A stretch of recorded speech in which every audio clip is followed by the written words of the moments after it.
Let's get salty! Hey everyone, Zeddy here again today with a brand new video, and it's been just over a week since our latest best decks video. There hasn't been a balance patch or anything, but the meta has not settled down at all. A ton has changed, and I'm recommending like 14 different decks from 10 classes in standard with like, yeah, a ton of different stuff changing in a short period of time. This has been one of the craziest and coolest metas ever, honestly. Just really good stuff. So we'll go over those recommendations. I have some wild decks to recommend too, just in case you want to play that format. And a reminder, this is the last day to enter our giveaway for $100 of Hearthstone packs. Two $50 winners to enter that giveaway. Like and comment in the video, link down description below, the one with that thumbnail over there. We are less than like 150 subscribers away from the next 1,000, which is again mind-boggling. You guys have been insane.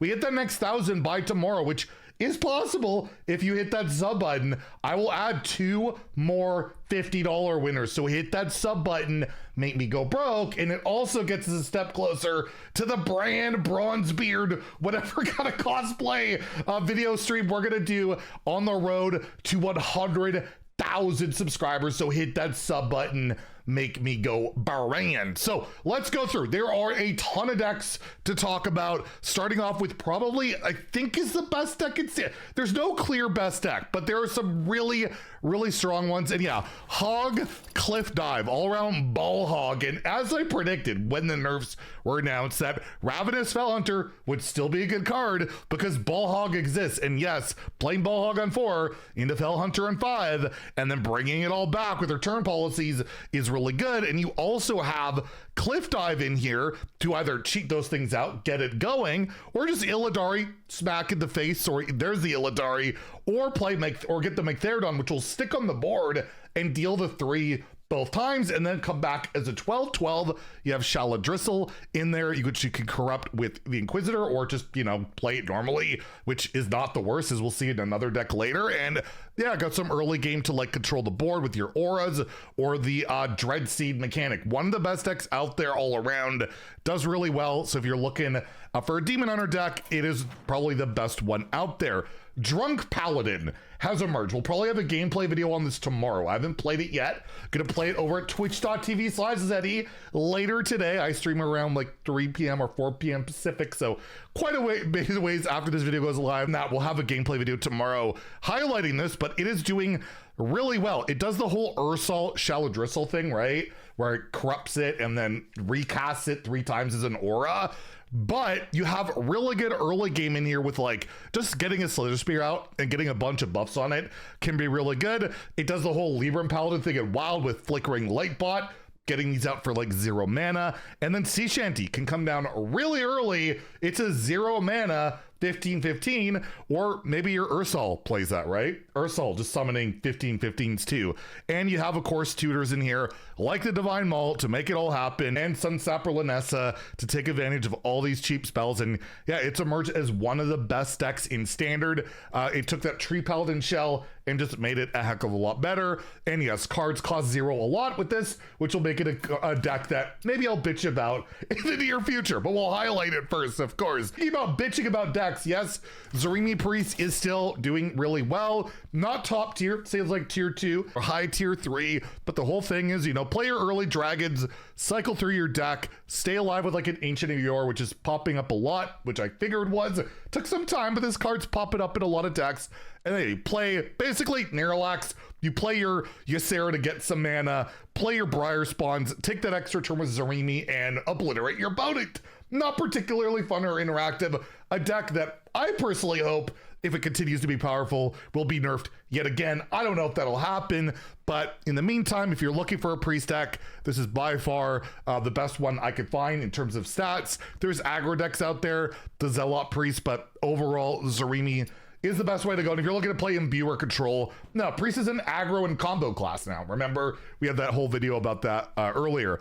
Rogue is probably the most diverse class in this entire expansion. I'm recommending 3 decks. There's more I could recommend. Rogue just has, it's just always good because, well, there's 2 cards they always run, Prep and Step. Make every Rogue deck a possibility. Protoss might be the best all around with the 8 mana Artanis, which can corrupt your Shallow Dristle, but yeah, getting those Templars out there, making the Archons, dealing a bunch of damage. You have your early game. This card just cracked. Harbinger makes most things in Rogue possible, where you just play it early with a Step or Web of Deception, create an insane early board. You might just win from that, and then if not, your mid to late game can win as well.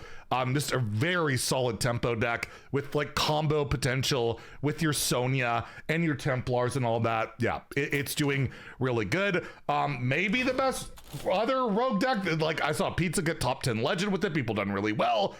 Just like Piron aggro Pirate Rogue, where I don't even think you can corrupt Shallow Dristle. There might be a way, I don't know. I don't think you're really worried about that. It's more just getting the buffs in AoE, just good. It's damage, right? Or a sap. And yeah, you have really strong stuff in here like the Crystal Cove into your bargain bin Buccaneer. They get to be all 5/5s, and if you've like set it up with Lucky Comet, you get 3 of them, which is really good. You can rip through your deck with Toy Boat, of course, with all of that. Give a Pirate Wind Fury and buff them all up as well with the Hosen Roughhouser. So much more aggressive. This is one of the only Rogue decks that doesn't run Harbinger, and it's doing really well. Yeah, might be the best one. I don't know if it's Rogue, Protoss Rogue or Pirate Rogue. They're really close in win rate and really not far off the deck we highlighted not very long ago. I promise it wasn't clickbait. Ashamane Rogue is legit. It's really good. It's really fun. Harbinger probably is the thing that makes it all possible because you have the early game scams into your late game scams, and you also have some mid game in there too, like, you know, to draw on Shallow Dristle, which you can corrupt and all that good stuff. And yeah, deck's a blast to play. You steal a bunch of cards you can scam. Probably my favorite Rogue deck so far this set. I could even recommend Starship Rogue. That's another one. But yeah, there's a lot of Rogue if you want to play. And of course, yeah, Prep Step, it's always going to be a thing until maybe it's not. What's going to happen? GTA 6 or Shadow Step out of the core set? I think it's going to be GTA 6 will come out first. It'll be the one thing to outlast that meme.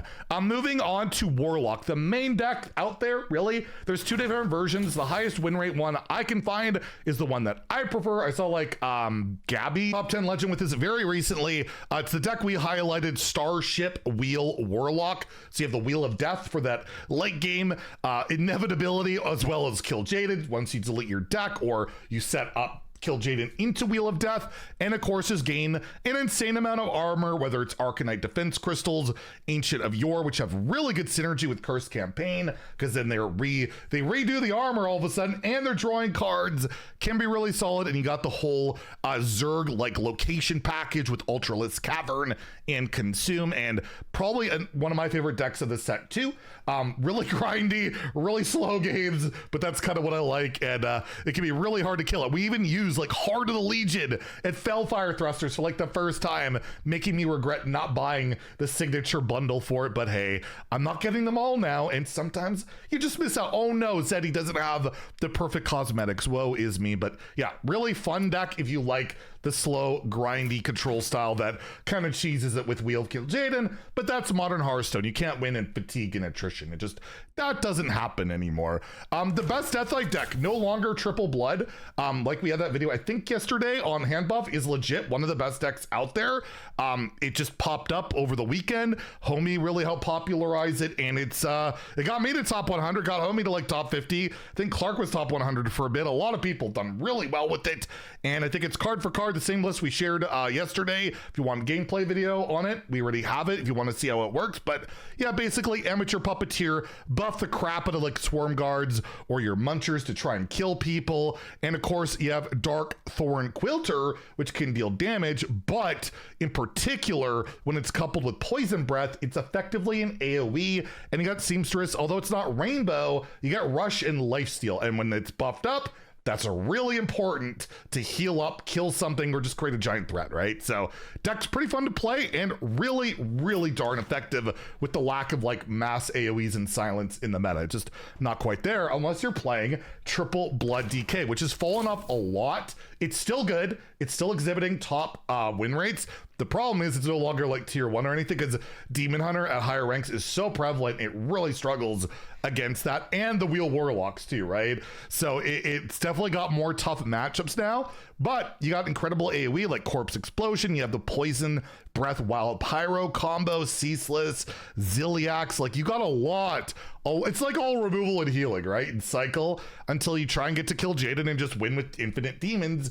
But yeah, it can really struggle with more death rattle decks, and a bit more the meta's evolved to be pretty greedy against this stuff, and it does well against aggro, really good against that, and like board swarm decks. But again, against the Death Knights, against the wheel warlocks of the world, the Protoss mages, Rat can only do so much, but that is kind of your shot against those decks. And it's still good, you can still climb with it, but really slow and very polarized, right?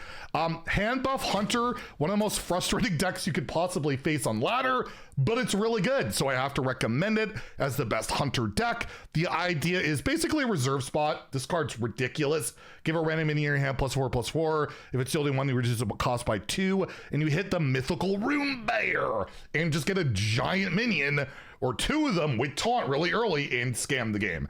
And late game, you could also hit a bit of like Ziliax and maybe hit up a Huffer from Patch of Pals, but it's not built for the late game. It's a scam deck and it's just effective. So if you're looking for fast scam games, it's kind of the thing, but overall, it's not really doing much than that and doesn't have a ton of lines to work with. It's relatively straightforward. And yeah, the Ziliax, unlike the other decks we showed, I didn't go over the modules. They're perfect module and twin module. This one is power module and twin module. So you get to double dip on those hand buffs. Next we have Imbue Druid, still doing well, not top tier, but it's still well, like tier 2, tier 3, where this version is the Vista version, running the Tourist for a Mage, allows you to run Typals in particular, which is a ton of spells that you kind of want to take advantage of, and Marooned Archmage, which you can tempo out and play a Wrath, play a Mark of the Wild. If it sticks around, you get to mana cheat, really utilize a lot of those spells. In your late game, you got Malorn into Shaladrisel, which can do some pretty good stuff, and you just really want to play this aggressive, right? Sing-along buddy, early, get big boys, Slither Spear out there to just try and snowball, and that's about it, right? You're not playing for ultra late game, although against Death Knight, like a Blood DK, it's another deck that you could just get such large med that could eventually not deal with it, right? So another reason why Triple Blood has fallen off a bit. Protoss Mage, probably the best mage deck out there, probably like tier 3, like tier 4, just above 50% win rate at Legend.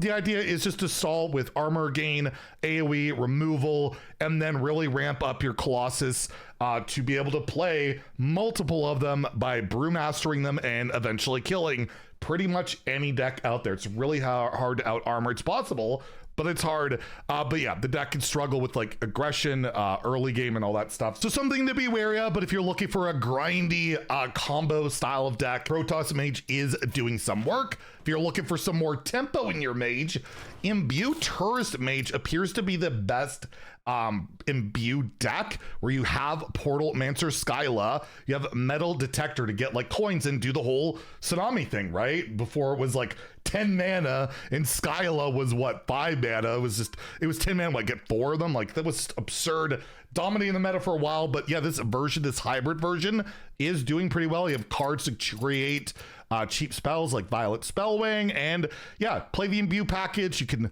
get your Malorn in there, your Asina, Ceaseless to like clear the board and do a bunch of damage, and this deck is doing okay. Again, it's just above 50%, not crazy, but if you're looking for Imbue Mage in Standard, probably the best way to go. And the only warrior deck I could find that has a positive win rate at like Legend and top 1K is Terran Warrior. Nothing too crazy about it. It's just like the taunt Terran stuff. So you have like the new Wild God to Tolera, Hydration Stations. You got Ziliax. I think it's the Unkilliax version. Doesn't have Reborn anymore, but still a bunch of healing. Still can kill some stuff. Still worth the cut. And yeah, Raynor, kill Jaden, Ham. A lot of greed, a lot of taunts. You got Yamato in there even. Bulwark of Azeroth. Not a highly recommended deck, but yeah, Warrior just not really thriving right now, and this is probably the best deck out there. And Shaman, I got nothing other than Nebula Shaman, which I can't in good conscience recommend, not only because the deck shouldn't exist, it's a toxic play pattern, but even at top 1K, it's sub 50%. At Legend, it's even worse. Diamond through Legend, even worse. Can't recommend it. So right now, Shaman doesn't have a ton going on in Standard. Wild hasn't changed, obviously, nearly as much. Call to Arms, Paladin doing really well, although people have been trying out Torith, the Unbreaking, the new 5-mana legendary for Paladin the set, and it seems to be in the highest win rate deck so far in Call to Arms. But again, sample size is limited.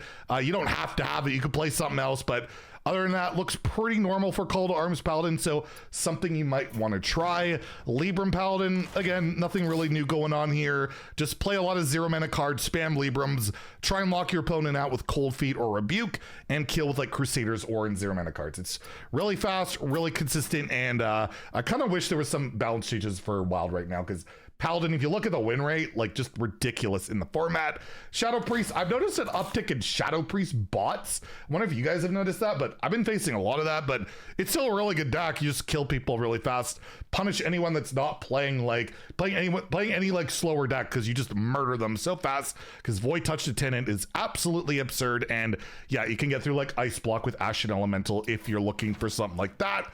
Big Shaman, still really good. Cheat out giant stuff with either Ancestor's Call or a Muck Morpher, which you can discount with a Gavel or tutor out with your Fairy Tale Forest.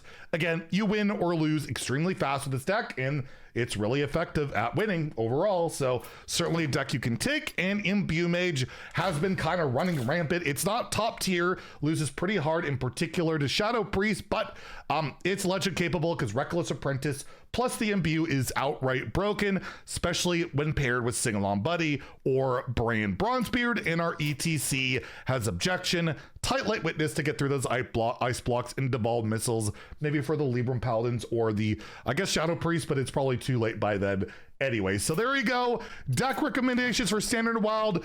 Probably the last one we'll do until whenever we hear about the mini set, which should be sooner than later, but we'll see. I don't know. Things are changing so much. Maybe we'll do another one next week. I have no idea. This has been one of the craziest metas ever, and it's been really fun. There's something for everybody, like I've been saying. You got control, you got combo, you got scams, you got aggro, you got mid-range tempo, ton of stuff as long as you're playing Standard, of course. So yeah, hopefully you can take one of these decks, climb with it, and if you enjoyed the video, please like and subscribe. Have a great day, and stay salty, my friends.